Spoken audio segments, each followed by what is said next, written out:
Welcome to Between the Shelves, the premier Save-A Library podcast. I am your host, Alex, and on this episode, we are going to be celebrating Star Trek because it is the anniversary of the first episode of Star Trek, which premiered, I have it here, September 8th, 1966. So to celebrate Star Trek Day with me, I have brought in three of my biggest Star Trek fans in the library. Our assistant director, Tim. Hello. Hi, Tim. Tori from Patron Services. Hello. And my fellow adult services librarian, Peter. Welcome, Peter. Hello, thank you. It's been a while since you've been on. It's nice to have you back. I know. And now you're going to do the lightning round with Peter. Peter's been on enough episodes. He knows the drill. So let's get started just very broadly. What was your first Star Trek experience? I'll go first. My grandmother used to watch me growing up when my parents were at work. She was a Next Generation fan. So while I was coloring or something, she'd have that in the background, and I probably saw every episode of The Next Generation just playing in the background, so I kind of absorbed it that way. Most of it went way over my head, but I was a nerdy little kid, so I loved space. I loved all that was going on there, so that was my first experience with Star Trek. What about Tim? What about you? Similar in that I grew up watching Next Generation. I know my dad watched a lot of the OG Star Trek. I haven't really gotten into that, but the Next Generation was just like always on. It was like Channel 11. Next Generation was just, or, Channel 9, whatever it was just bouncing around and it was always on. And I watched all of it. I just ate it up. Yeah, for me, I think it was on like Fox reruns. Like it was like Fox and then like The Simpsons or something, or one or then the other. I just remember like watching them all in a row. What about you, Tori? I think I have to agree that my first exposure was probably that The Next Generation was just on sometimes. It's one of those shows where you could just have it in the background. But the first time that I actively engaged with it was when I was in high school and I watched the original series because I thought I would like Star Trek. So I started at the beginning and then watched the original series. And then ended there. No, but you said first. Okay. And Peter, what about you? I'm showing my age here, but my first exposure was the original series. Like, as a kid, when I was in elementary school, we had year-round school. I won't get into that, but I would be home for a month at a time during the year, and my friends were on different tracks, so I'd just be watching daytime TV all day. And, it was the days of 5 channels or whatever, so you watched what was on, so they were always playing the reruns of the original series, which was the only series in my distant childhood. So when did The Next Generation premiere? Was it 90? 87. I looked it up this morning. Oh, thank you. So that was a long gap. Well, there's stuff in between. There were movies. And a TV show. The animated series. Yes. When was that? 60s, right after the original series ended. I never even saw this. It's good. So what is your when you think Star Trek, what is your favorite cast? For me, it's The Next Generation. I think that's just the perfect cast. I love Patrick Stewart as the captain. I prefer him to the campiness of Kirk. I know that's blasphemy for a lot of Star Trek fans. I think Data is a fun equivalent to Spock. Spock's iconic, but Data or Data, whatever. Data. I liked Riker. He's a solid sidekick. And, LeVar Burton's just the best. So, I don't know. I really like the Next Generation cast. Oh, and Worf, of course. He's just a pleasure to be around. Yeah, I'm the same. Next Generation is my favorite cast. It was the first one that I watched intentionally, not just because it was on. And I think some of the best storylines that have continued to some of the later series started with that, like the Borg and that sort of thing. The more, complex kind of scientific concepts, I think, started more on Next Generation than just we met a new alien species. Yeah, it started to take a turn for the more philosophical. Yeah. Which is what I think of when I think Star Trek. But we'll get into that in a little bit. Tori, what about you? What's your favorite cast? I have to say the original series because it's the one I have the most exposure to. I think that they are all just very likable. They're really caricatures of the type of character they are, but if you look at any other Star Trek property, you can see that they came from these basic, like, Yeah. they're curmudgeonly doctor, and there's not always a curmudgeonly doctor, but there's always someone curmudgeonly. But I also just really like those actors a lot, so I have to say them, but I think that they did a really good job recasting them when they did the Kelvin timeline new movies. Like, Oh, yeah. those characters are just really good frameworks to put stories around. So the cast, still the original series, but those characters in any iteration. They're kind of like archetypes. Yes. I would, for me, that's more complicated because I grew up watching Next Generation, but also watching the hell out of the movies, which were the original cast. Mm-hmm. So, like, for the movies, I love that cast. For the Next Generation, do not work in movie form. For me, I just felt like it just, like, didn't translate over. But then, at my peak Star Trek was Deep Space Nine, which was in high school for me, and I was obsessed with that show. So for, like, as far as, because there's always a question with Star Trek, it's like, who's the best captain? Janeway's really great, but I think, what's his name? Cisco.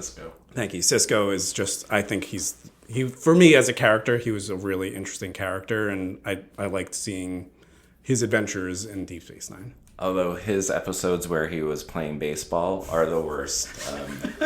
Star Trek episodes, I turned them off. I had on Pluto TV recently, and I've turned on Deep Space Nine. It was one of his, like, old-timey baseball. I was like, nope.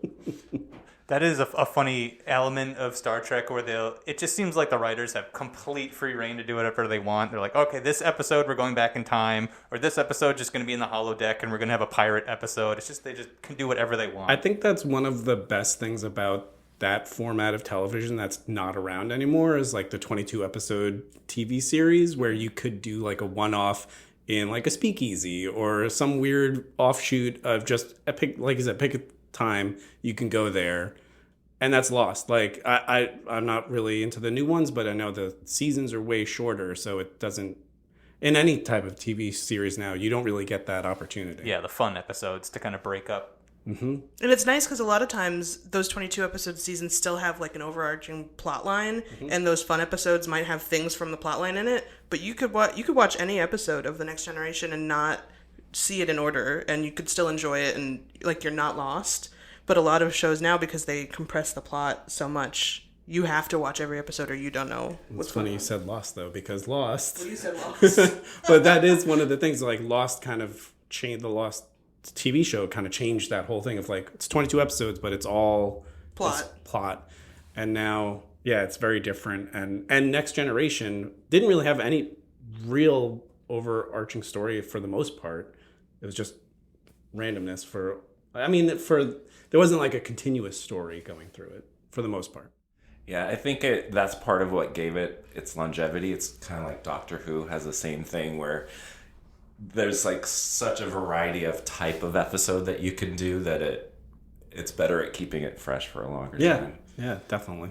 I think Star Trek works much better as a TV show than a movie. And this is I'm coming from somebody who prefers movies to TV shows, and I have seen all of the Star Trek movies and barely seen the shows. I fully admitting that. But I think it does work much better as a serialized show with, this is the lesson of this episode almost. It's kind of almost like a children's show in a way. So let's take a step back here. I wanted to talk about, for those people who are maybe not as familiar with Star Trek, what are like the hallmarks of a Star Trek show, or do those even exist anymore with so many iterations of Star Trek? Like what are the tropes, what are the themes of that make Star Trek a unique sci-fi franchise? I think for me it's like a positive vision of the future, like how you hope the future will be, most of them. And I think with some of the newer ones, which I like some of them, but that's I think where they struggled, is they tried to make it like a more up-to-date dystopian kind of thing, and it didn't feel like Star Trek. Right. I would say that vision, and also the idea of like, here's a new planet, here's a new species, and the conflict that happens there, and it's always like there's some, in the end there might be like a lesson of some kind. I like that element of Star Trek. Yeah, it's a very like optimistic vision of the future, like what you're saying, Peter, and in this universe, Gene Roddenberry's kind of gone to explain like humanity, and even the characters have explained this, at least in the movies, that there's no hunger, there's no money, there's no war. It's a very utopian sort of vision of the future, or at least on Earth, at least, or in the Federation. Right, and then they're kind of going out in the world, and it's sort of like a pioneer colonization sort of thing where they're kind of trying to introduce other cultures to what a utopia can be like, and then that's where the conflicts come into play that make up each episode. And then that's where they have the philosophical sort of Prime Directive. Yeah. What's the Prime Directive, Tim? Want to explain that? Tory.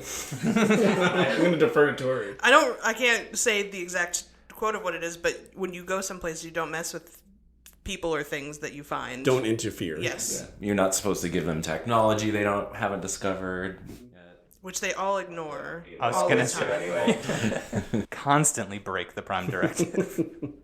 I have a sillier one. Yeah, please. I like that no matter how many series they make of it, a lot of times the aliens are just like a guy with like a thing on his face. Yeah, but that is explained in Star Trek. Oh, is it? Why they all look like humans with... Yeah, the, what are they called? The Founders. Founders, I think it is. There's an alien race that were humanoid that seeded a bunch of planets in the quadrant with their DNA, basically, and they're like almost gods. There's episodes. It's a big part of... Is that Deep Space Nine? I think it's Voyager, but they're in the some of the older, maybe even the original series. But yeah, they do explain it, because basically all of these races are descended from a single race that was humanoid. Well, you do also sometimes see like a giant lizard guy in the original, the original series, or like just a gaseous thing. Yeah. But so many gaseous beings in Star Trek. I love Trek. those episodes. just a presence, a vibe floating. But compared to like a Star Wars where you have like really grotesque looking things, it can be funny to me to like they go to a new planet. It's just we all have this ridge on our nose. Yeah. We all have pointy ears. We wear earrings. Lots of earrings. And that's strange and different. But at the same time, it's also a way of such an inclusive thing, starting from the beginning of anybody could be anything. And at first it was like, on the Enterprise, all of the races are here and women can have like an important job. And then as it goes on, it's like, well, these aliens are our enemies, but they also will be on the ship and have an important job. And we all can work together, like working towards the utopian thing. Mm-hmm. Maybe easier to show when somebody's not a blob. One of the first series, there are sci-fi things too that wasn't, a pure white future, Yeah. Yeah, that was going to lead into the next topic I wanted to get into was what is the impact of Star Trek on not only sci-fi, but just culture in general. I think that's one of its main contributions to sci-fi is it's a much more diverse and inclusive universe than what we've seen in the past. Definitely. Yeah. I think I've definitely heard of, there's been like NASA astronauts who have been inspired by Nichelle Nichols as Uhura. Like, sure. It's made people care about space and things related to space. Yeah, Neil deGrasse Tyson just goes on and on about Star Trek whenever he gets an opportunity. Whoopi Goldberg talks a lot about it too, how she one was of our greatest scientists. No, but that she was like a black sci-fi fan that had never seen herself in a sci-fi show before. So yeah, and then she was in Next Generation. Even after Star Trek started, a lot of shows still wouldn't go the extra mile to make them so diverse and inclusive. But Star Trek always has like been very consistent about it. Yeah, it took Star Wars a long time to get on board. And viewers weren't on board with it sometimes. Mm-hmm. It took Samuel L. Jackson to change everyone's mind. What are some other impacts that it's had on? I think it's just it brought science fiction to a wider audience that probably didn't think about it before that, because you probably weren't seeing... You were either seeing like a B movie, which early Star Trek is kind of like slightly better than a B movie, but not by much. But then it gained popularity, and over time it like really exploded science fiction to movies and TV shows that probably wouldn't have happened without it. Made it accessible. For sure. I think it's one of the first things that really had an intense like fandom as far as like TV. I mean, there was like the Beatles and stuff, but conventions and everything that kind of started with Star Trek fans. That's true. Yeah, and Tim, to your point, the widening of the audience, I think of my grandmother. Like, she watched British dramas, mysteries, and comedies, like, exclusively, but Star Trek somehow worked its way into her TV, rotation, because it's not so much focused on action and adventure. Like, it's not a Flash Gordon, it's not even Star Wars. It's a very grounded drama in a lot of ways. Sometimes they don't even leave the ship, It's a very interpersonal. They make you care about the characters. Exactly. The characters are written very well. Yeah, and Patrick Stewart's like, he's a Shakespearean actor, he has acting chops, it makes you care about the characters. I think that's one of the things that's always come up with like Star Trek versus Star Wars is like, well, Star Trek's smart and Star Wars is kind of dumbed down science fiction. And it's kind of true in a way that it's just like Star Wars is way broader and Star Trek is just like you said, it's more it's a tight, like, written by writers that are well-known science fiction writers too. For me, the contrast is Star Trek is a sci-fi show and Star Wars is a space fantasy. Yeah. Because there's not a lot of science in Star Wars. It's like The midichlorians. yes. Come on, Peter.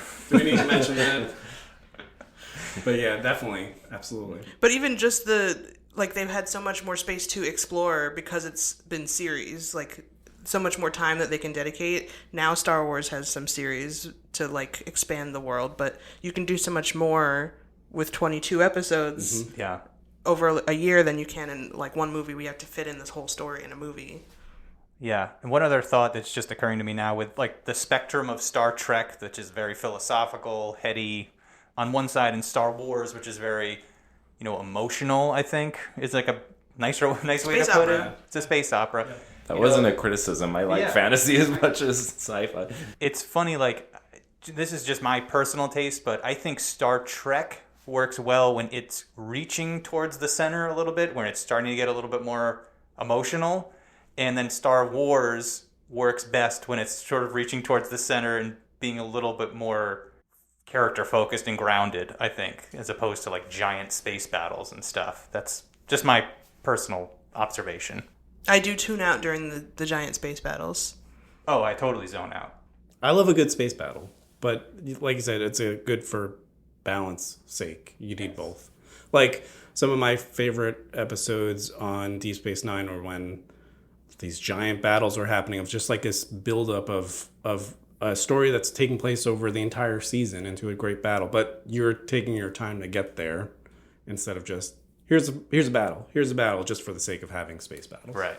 I also think one thing that Star Trek does that is kind of funny is they're always making like a groundbreaking scientific discovery in every episode that solves their problems. Like, this is the problem that's never been solved before, but these two people on the ship are gonna crack it within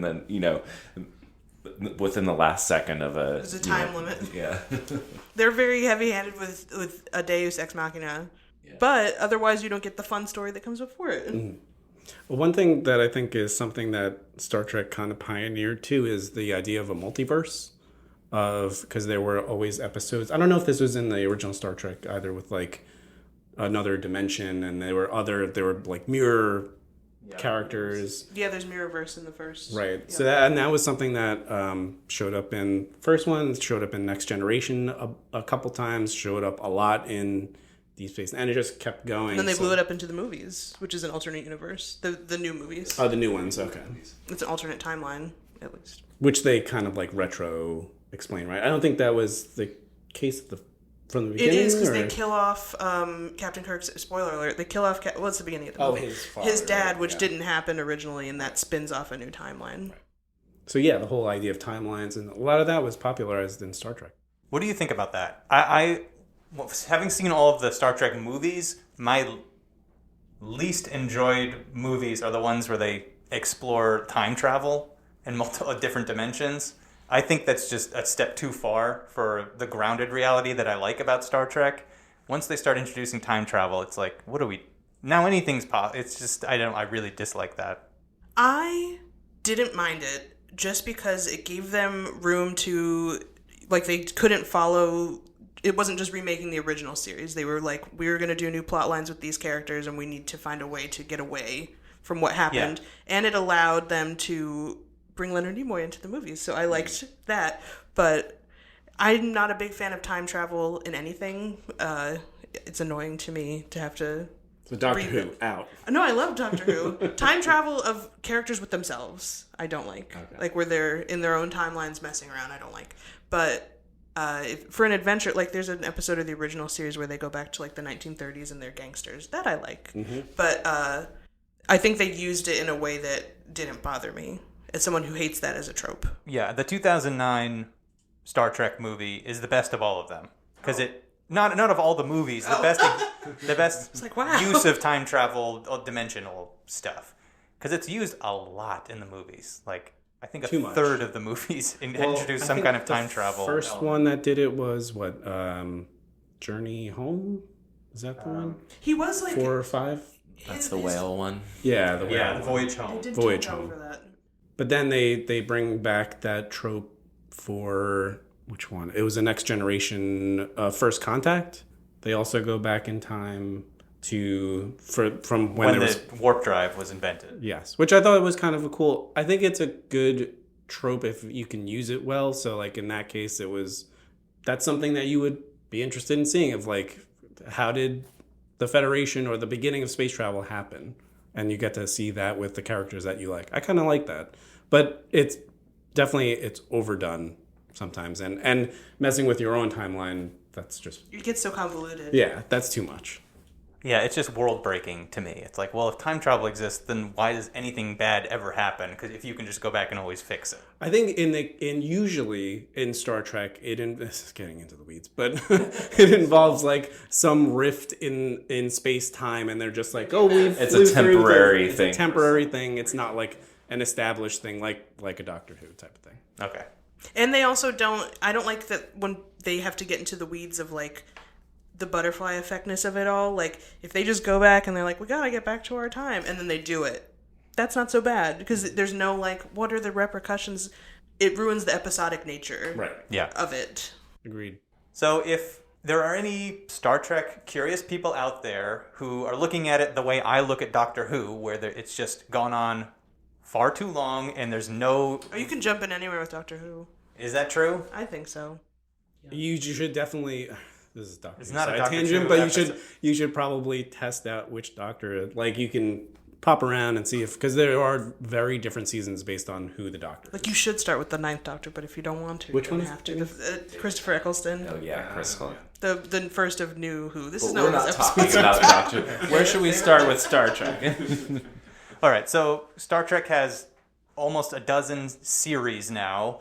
There's over a dozen movies. What do you think would be a good starting point for somebody who wants to start getting into Star Trek? The Next Generation. I would say Next Generation Season 2. Yeah, the first season is kind of bad. So I think you should still watch it, but just keep in mind it's I would go better. back. Go either start there with a warning or go back to it later. Well, that's the thing. I've never like consciously paid attention and watched to Next Generation because I keep starting the first season and it's so terrible. Really it's so slow and dry and cringy. Yeah. Very 80, like late 80s cringe. And it doesn't make me like the characters at all. No. So I keep watching like the first 5. The first 2, it's a 2-part opener, which is too much. And then I stop. But I also know that it gets to be better, so it's frustrating. They hadn't figured out who the characters were. It's amazing that it speaks to the time, I guess, that you could have a show like that come out and have it be 22 episodes and be very middling. And it went on to become a phenomenon. It's crazy. I think it speaks to the goodwill that people had for the original? The whole, yeah, and the movies that had come out before. Like, even though one of those is a clunker too, but I think people half of them just one, just one. But I think that they were willing to give it the time to grow because they had a lot of like brand power behind it. Yeah, that's true. So the Next Generation, I agree. I think that's the most solid series, or at least it gives you like a good foundation for where to go after that. Also, might be one of the best series finales of any. It's up there. I feel like best like how to cap off a TV show. Yeah, pretty amazing episode. 2 episodes. I would say maybe even watch the movies, the Star Trek movies, up until the Generations, which is where they hand it off to the Next Generation cast. Maybe watch the first 6 movies, then go to the Next Generation. Doesn't Generations happen during the Next Generation? Yeah. It does, yeah. So, I mean, that's like extra credit, but if you want to see the original cast in all their glory before you hand it off to the Next Generation, I think that might be a good way to handle it. I would recommend going back after you watch the Next Generation and then watch the first one, because some people are so turned off by how campy it and low budget it looks. But I think if you are familiar with the world, because the plots aren't really connected, and then go back and watch through the movies, I think that makes a lot of sense. I agree that Next Generation is probably the best, but if you're someone who doesn't want to watch an old TV show, I can recommend the new show Strange New Worlds. It's the first one of the new shows that I think feels like Star Trek, and it begins actually before the original series time-wise, and it's really good and really fun. Because I think I have not really kept up with any of the Paramount stuff, so they got taken over, or they kind of relaunched once the Paramount streaming started. They relaunched Star Trek. Because Paramount owns CBS. And I personally haven't watched. I've just read reviews, and that was enough for me to avoid the new series. But Peter, you watched a lot of. I've seen all the new series. Discovery is very hit and miss. I don't recommend it as a starting point at all. But Strange New Worlds it's only been on. It's a new one. They kind of recaptured it, and it's Captain Pike, who was the captain of the original show. Yeah, before Captain Kirk. And then if you want to wrap up after Strange New Worlds, there's an episode of the original series that tells the end of Pike's story. Yeah, so you can see how the original pilot. I would say the animated series Lower Decks is really fun too, especially if you've watched a lot of Star Trek, because they do a lot of little references, and it's a comedy. But it really works too. Of the new ones, it is interesting. There's been talk of a 4th Star Trek movie with Chris Pine. There's been talk for a long time. A long time. I don't know if it's actually going to come around. I think since Anton Yelchin died, that killed some of the momentum for that. Although I would still love to see it. I think I would. I did enjoy the 3rd one. The 2nd one I didn't enjoy, but I think it would be a great opportunity to start something new too. But the way movies are made these days, it might not ever happen. There is a new series coming that I'm excited about. Starfleet Academy series. Oh, okay. It's gonna have Paul Giamatti and Holly Hunter. Oh wow! So they've got some big names. So that could be good. Time to catch up with the new Trek. And if you, for the Lower Decks, the animated show, if you like alt comedy or podcasts at all, a lot of the cast of that show is big popular comedy podcasters like Paul F. Tompkins and Tawny Newsome. Alex, I know you are familiar with them. So you could watch it just for the cast. It's fun. I've been meaning to check that one out. Is it 2 seasons, 3 seasons now? They're about to have its 5th season. Wow. It's going to be the final season. Wow, 5 seasons. Cranking them out. Yeah. For an animated show, that's pretty impressive. For 5 seasons to go by without me even noticing. Oh, I did want to mention, though, with the movies, the original cast movies, I do feel like, as far as a fun movie, just seeing those characters as big and boisterous as, I just think those movies captured that great. Even if the plot was terrible or whatever, I think the cast always had a good time with those movies, and it's fun to watch just for that. Yeah. I guess to amend my previous statement of you going back to watch all 6 movies and then going into Next Generation, I would say you can skip the first movie. Yes. It's bad. Wrath of Khan may be the best one of all of them. It's great. Agreed. Voyage Home is the best one. And then I would say The Voyage Home, I think it's okay, but it's fun. It's a very fun movie. Which number is that? 4. 4, yeah. 4.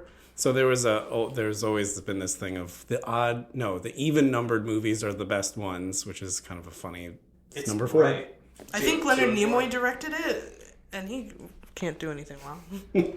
I remember seeing that one in the theater. Did you like it? It's a fun one. It's a little silly. There's a whale. I've always loved Undiscovered Country, and again, that hit for me when I was in high school, probably. So that is one of my favorites. It's an even numbered movie, so you know it's got to be pretty good. And if you like the show Seventh Heaven, both parents from the show Seventh Heaven, between the first movie and the fourth movie, make an appearance. I will say, in defense of the first one, which was just called The Motion Picture, great subtitle, it is beautifully shot. Oh, yeah. It is beautifully shot, but it is very boring. Well, there's like a 10-minute scene of them docking a spaceship. Oh my God, yeah. And they're just looking out the window. It's amazing. It looks cool. It looks really cool, and it's weird, like some psychosexual stuff happening in that movie too, I feel like, and it's a weird movie, kind of boring, but beautiful. Yeah, I think they were kind of panicking because of the success of Star Wars. They're like, we need to get a movie together ASAP. Right, because did that come out in like 79? Okay. So, yeah. They said, we can't do any action sequences, but we can use miniatures to very slowly dock a spaceship. What about the Next Generation movie series? Are there any standouts for you from there? The First Contact, I think is. Well, can you name them off? Yeah, Generations, which is the crossover with not bad. The original cast. Thank you. Not bad. First Contact, I think, is the best of the bunch. That's where they go back in time to see the warp drive. Insurrection, which is the worst of all of the movies. Is that with the young Tom Hardy? No, that's Nemesis, which is the fourth of the series. That is maybe the second worst of the... What happened with Nemesis is with... Nemesis is Tom Hardy is the bad guy. He's a clone of Patrick Stewart.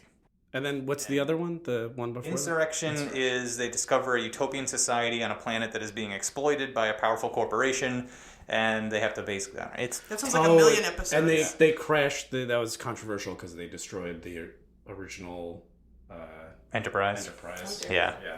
Yeah, really, really... really bad, that one. I did want to say, we were talking about a good place to start, and I think there is a decided bad place to start that I have discovered recently, and it's Deep Space Nine. Oh. Because the first episode starts in media res of like a movie, Picard's there, and I wasn't expecting it. There are crossover episodes with Deep Space Nine, and I know Warp shows up. The story may have started in Next Generation, season 2 or 3. One of the best though crossover episodes, and it was kind of like a pioneer of some technology. Was when they crossed into the original cast episode, like an episode with Tribbles, where with Harry Mudd himself. I think so. Yeah, actually, so they kind of they end up somehow, and it's all shot to look. The episode looks like a original Star Trek episode, and there's Tribbles all over the place. And I think it's because they start with Tribbles just end up on Deep Space Nine, and they start taking over furry little creatures, and then they end up crossing over that whole episode with an original Star Trek episode. Pretty cool episode. Yeah, they green screen themselves into the sets of the 60s. That's cool. It was good. Well, that's a perfect transition for our final segment, Tory's Memorabilia Roundup. So Tory once again has brought in some pretty cool merchandise here, including... Several Tribbles. And one of them does the thing. Ooh. This is great for an audio medium. It vibrates and yells. Can you describe a Tribble to our audience? It's just a bundle of fur and flesh, and they multiply... Well, they have meat in there. The fur's growing out of something. You don't know. Yeah, it's a being. But I don't know that they have consciousness, but they're supposed to be very cute. It's just a little ball of fluff, but they multiply like no one's business, like a rabbit, and they will fill up your spaceship. And very quick. A sleazy salesman will say, "Hey, we wanted them." Does every Star Trek series have a Tribble episode? I don't think Voyager does. Do the newer ones? That would be so fun. No, they must have an homage. I think Lower Decks might have a Tribble episode. That makes sense. They're a cute throwaway little monster of the week type of thing. Yeah, I think there's not the best throwaway monster of the week is the dog with a horn on its head and a lion mane, but I think that the original animated series also has a triples episode. I think it works well with animation as a concept. But then I just have some books. And I guess I didn't know we were bringing memorabilia. it was just I could have brought for the some. vibe of the room. Also, my car is a Star Trek memorabilia itself. It's What? the car ship Enterprise.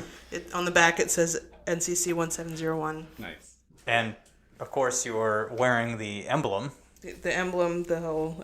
Very sweet. I'm a science officer. I did not even realize that until like 20 minutes into this record. I was like, hey, what's going on with those cuffs?